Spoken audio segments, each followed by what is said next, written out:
तो अब ये हर साल का हो गया है। हर साल सेम चीज़ें हैं कि यूपीएससी को ये रिफ़ॉर्म करने चाहिए, यूपीएससी को वो रिफ़ॉर्म करने चाहिए।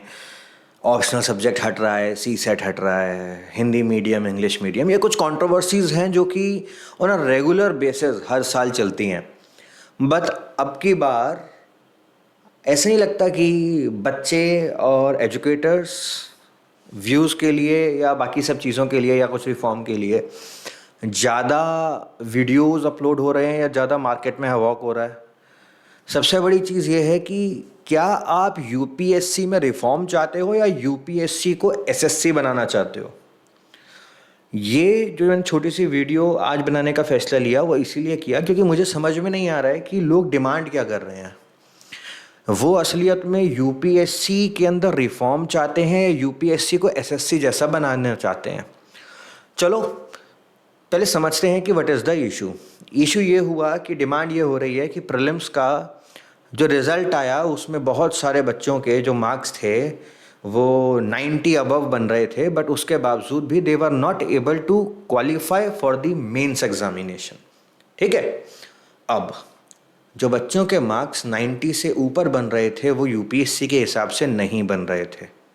वो बन रहे थे जो भी रेस्पेक्टिव कोचिंग इंस्टीट्यूट को वो पसंद करते हैं उनकी आंसर की से उन्होंने मैच किया और उस आंसर की से हिसाब से उनके जो मार्क्स हैं वो उतने बन रहे थे। नो, ये कंट्रोवर्सी और ज़्यादा फ्यूल तब हो जाती है जब पिछले साल की जब यूपीएससी ने आंसर की रिलीज़ करी तो कुछ सवालों के जवाब यूपीएससी ने गलत दिए, प्लस कुछ सवालों को नेगेट कर दिया, कुछ सवालों को डिलीट कर दिया, जिससे कि एक बड़ा सवाल क्रेडिबिलिटी के ऊपर भी बना।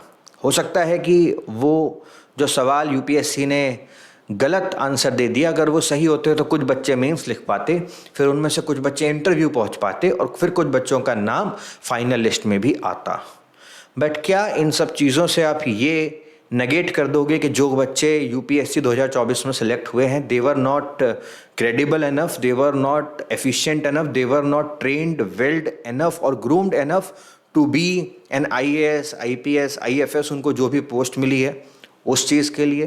क्या उनके मेंस के अंदर आंसर राइटिंग कमज़ोर थी या उनके इंटरव्यू के अंदर उनके आंसर्स कमज़ोर थे?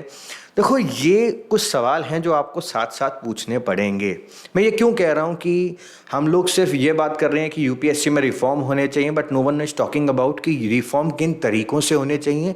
क्योंकि अगर आप ये बोलोगे कि यूपीएससी आंसर की निकाल दे, ठीक है, रिजल्ट आने से पहले यूपीएससी ने आंसर की निकाल दी।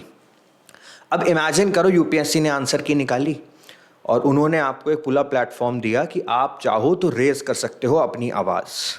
आप अपनी आवाज़ रेज करोगे, ठीक है, आपने अपनी आवाज़ रेज करी, आपने बोला कि ये सवाल गलत है, आप इन सवालों के अंदर रिफॉर्म लेकर आओ।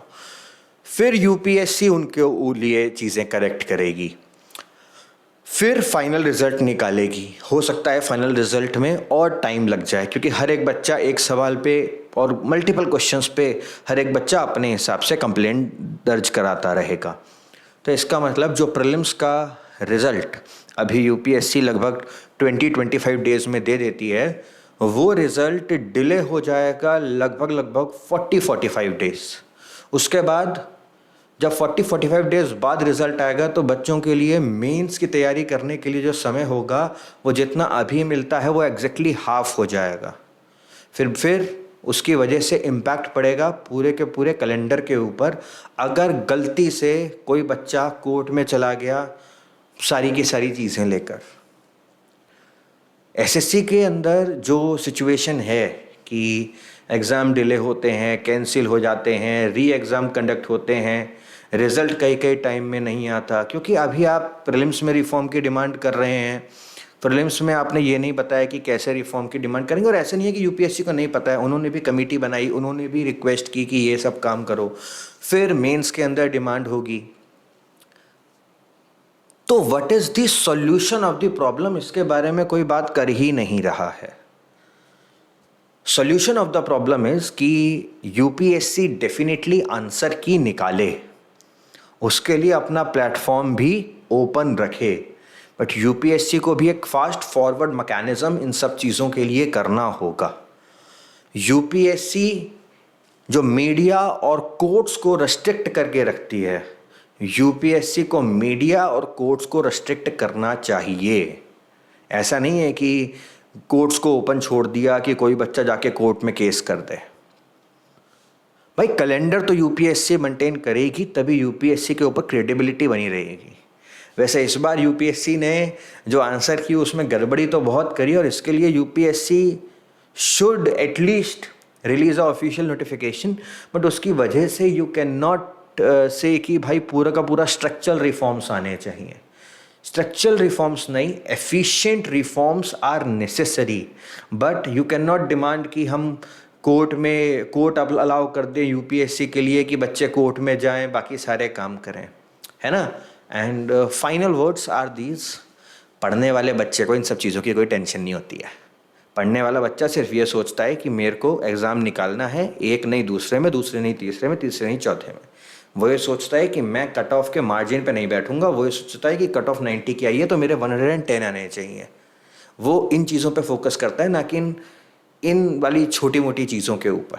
वैसे चीज़ें बहुत बड़ी हैं उन बच्चों के लिए जिनका नहीं हो पाया, पूरे साल की मेहनत होती है, I can definitely understand it, but अपनी पढ़ाई छोड़ के इस तरीके की वीडियोस देखना भी कहीं ना कहीं वेस्ट ऑफ एफर्ट है, वेस्ट ऑफ टाइम है। ऐसा तो है नहीं कि रिफॉर्म आज ही हो जाएंगे। So be vigilant and let's see अगर यूपीएससी इसके ऊपर कुछ करती है। बट मेरी एक हम्बल रिक्वेस्ट है कि यूपीएससी को कृपया ऐसे ऐसे सलाह